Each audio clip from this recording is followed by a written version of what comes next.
Welcome to Capital Advantage Blue Collar Finance Show, where Wall Street meets work boots.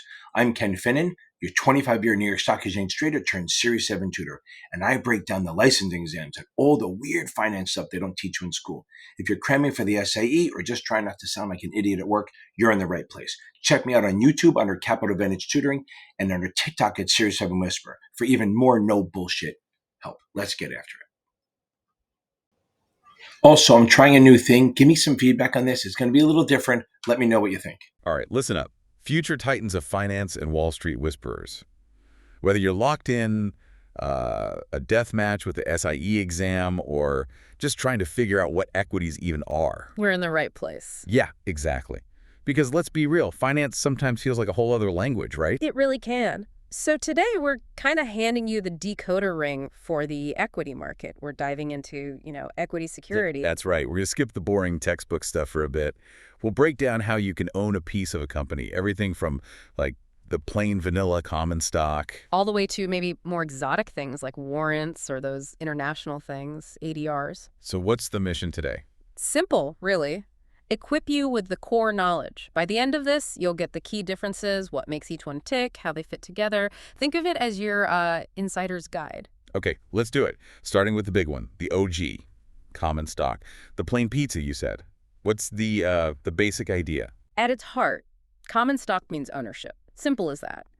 If a company has, say, 1 million shares out there, and you buy 100, then I own a tiny piece of that company. Exactly. A very small but real piece. And owning that piece gets me. Mm-hmm. What?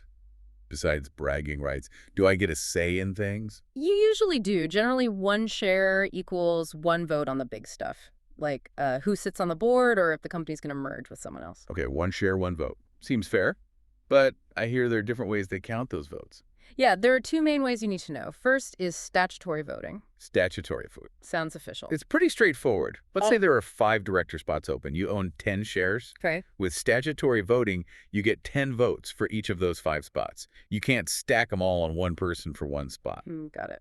10 votes for candidate A, 10 for B, and so on for each open seat. Simple enough. What's the other way? You mentioned something about giving the little guy a boost. Right, that's cumulative voting. This is like the strategic option for smaller shareholders. How so? Instead of spreading your votes, you can pool them. So, same scenario. 5 seats. You own 10 shares. That's 50 votes total, right? 10 shares times 5 seats. 50 votes, yeah. With cumulative, you could dump all 50 of those votes onto just one single director candidate if you wanted to. Ah, so you concentrate your power. Yeah. That could actually get someone elected who wouldn't stand a chance otherwise. Exactly. It gives minority shareholders a way to potentially get a voice on the board. It's pretty important for corporate governance. Cool. Okay, so ownership, maybe some voting power. Yeah. Now, the fun part, dividends. Does the company just, rain money down on shareholders? No, Ah. if only. Companies can share profits via cash dividends. Sometimes they even issue stock dividends, more shares, basically. Right. And this is but dividends are never guaranteed. Never. Seriously. Never. If the company has a bad quarter or wants to reinvest the money back into the business, they can totally skip the dividend. Poof, gone. Ouch. Like that friend who always forgets their wallet when the pizza arrives. Pretty much that feeling, yeah. So, okay, if they pay dividends, is that just free money? Tax-free? No such luck. Uncle Sam always gets a piece. Dividends are taxed. Usually either as qualified dividends or ordinary income. Qualified versus ordinary. What's the difference? Qualified dividends generally get a lower tax rate, kind of an incentive for holding stock longer term. Ordinary income dividends get taxed at your regular income tax rate, which is usually higher. Okay, so even the free money isn't totally free. Yeah. Got it. Now, the big draw for common stock for many people is growth potential, right? The stock price going to the moon. Absolutely. That's the high reward part. If the company hits it big, creates the next iPhone or whatever, Yeah. demand for the stock can soar and the price can, rocket up. That's the dream. The yacht dream. But there's always a catch, isn't there? What's the downside? Risk. Huge risk, Yeah. potentially. If the company messes up, gets crushed by competition, or the whole market tanks. Then what? The share price can plummet, seriously plummet. Worst case, the company goes bankrupt. And my shares become... Yeah. Basically worthless. Toilet paper value, like you said. It's high reward, but definitely high risk. Right, a roller coaster. Yeah. Okay, last thing on common stock. What if the company actually does go belly up? Liquidation. Where do I stand in line to get any scraps? You are unfortunately dead last. Dead last, seriously. Yep. Bondholders get paid first, then other creditors, banks, suppliers, maybe even, yeah, the landlord's cat, metaphorically speaking. Wow. If, and it's a big if, there's anything left after everyone else gets paid, then the common stockholders get a piece. Okay, so not a great place to be in a disaster scenario. That really highlights the risk. Yeah. Let's shift gears. Preferred stock. You called it the calm older cousin. Why? Well, it's often seen as a hybrid. It's got features of stocks, but also some features like bonds. One key difference is that dividend preference. Ah, right. They get their dividends before the common folk, like us. Exactly. Preferred shareholders have priority. The company has to pay their fixed dividend before any dividends can go to common shareholders. Fixed dividends, so it's more predictable income. Generally, yes, it's set at a certain amount or rate. That's a big appeal. But like common stock, there are different types, different flavors of preferred. Okay, lay them on me. What kinds other? One important one is cumulative preferred. Cumulative, meaning things pile up. You got it. Yeah. If the company misses dividend payments to these shareholders, Which they can do, right? Even with preferred. yes, they can skip them, though it's less likely than with common. But if they do skip payments on cumulative preferred, those missed payments pile up. They're in arrears. Okay. And the company must pay back all those missed dividends, all the arrears, before they can pay a single penny to common stockholders ever again. Whoa. That's a strong guarantee, like a super rain check. What else? Then there's convertible preferred. Convertible. Like it can change into something else. Exactly. It gives the holder the option to exchange their preferred shares for a fixed number of common shares. Why would you do that? Give up the preferred dividend. If you think the common stock price is about to take off, you get the steady preferred income for a while, then maybe swap for the growth potential of common if things look good. Kind of like having your cake and eating it too. Potentially. Okay, what's next? Callable preferred. Callable, like the company Mhm. can just call it back. Yep. The company gets the right, not the obligation, but the right to buy back the preferred shares from investors at a set price after a certain date. Why would they do that? Usually, if interest rates fall, they might be able to issue new preferred stock at a lower dividend rate, saving them money. So they call back the older, more expensive shares. So, as an investor, your income stream could just disappear if rates drop. A bit risky. It is a risk to consider, yeah. One more type, participating preferred. Participating. They get to join in on more fun. Sort of. On top of their regular fixed dividend, they might get extra dividends if the company has an exceptionally profitable year, like a performance bonus. Nice. Okay, so preferred gets priority on dividends, sometimes with extra features, but do they get to vote? Right. Like common stockholders? Generally, no. Most preferred stock has limited or zero voting rights. Ah, so they trade the vote for the dividend priority. That's usually the trade-off. They're in it primarily for the income stream and the relative safety compared to common stock. Makes sense. Yeah. You also mentioned they're sensitive to interest rates, like bonds. Can you unpack that a bit? Sure.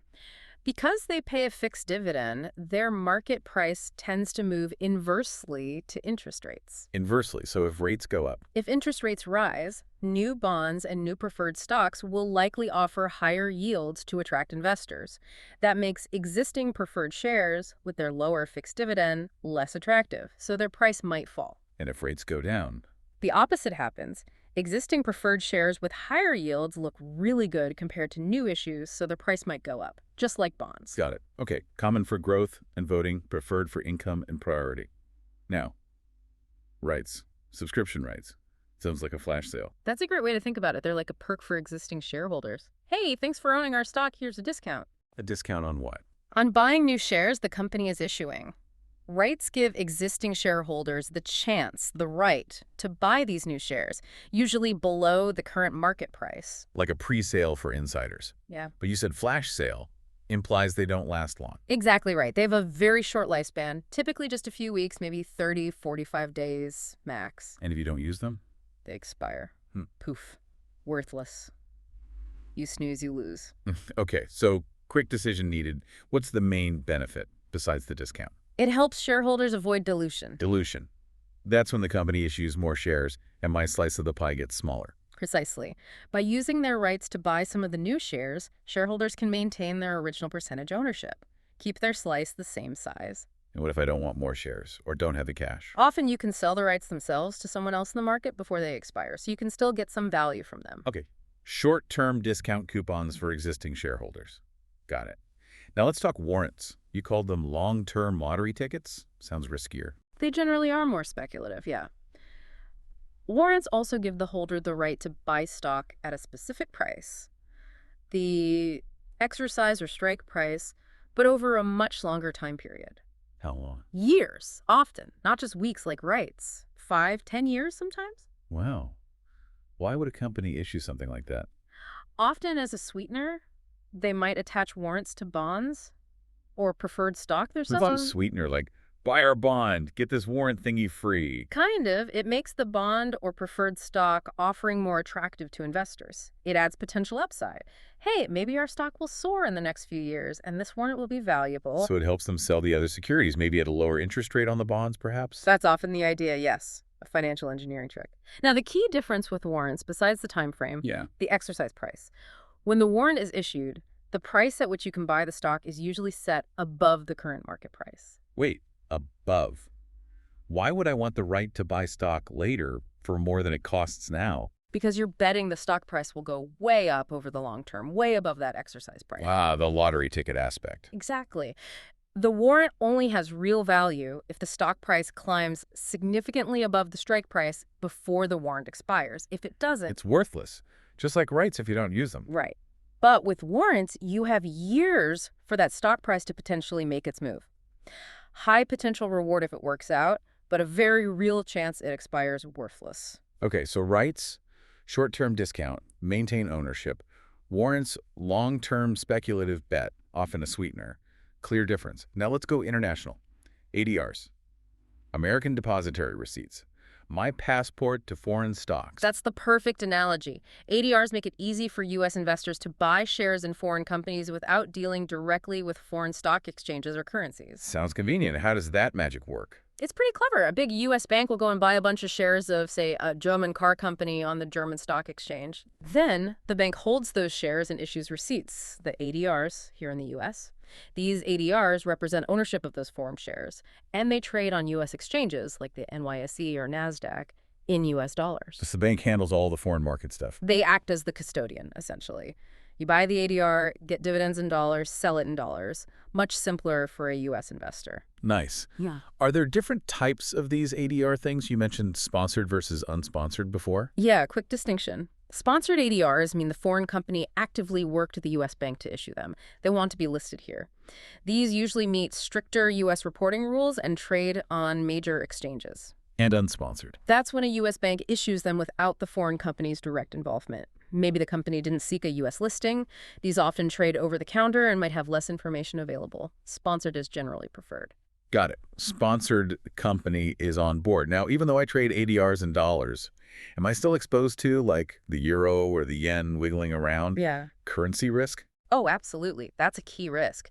The underlying shares are still valued in the foreign currency. So if the euro weakens against the dollar, Even if the German car company's stock price stays flat in euros, the value of your ADR in dollars could go down because each euro is worth fewer dollars, and it affects dividends too.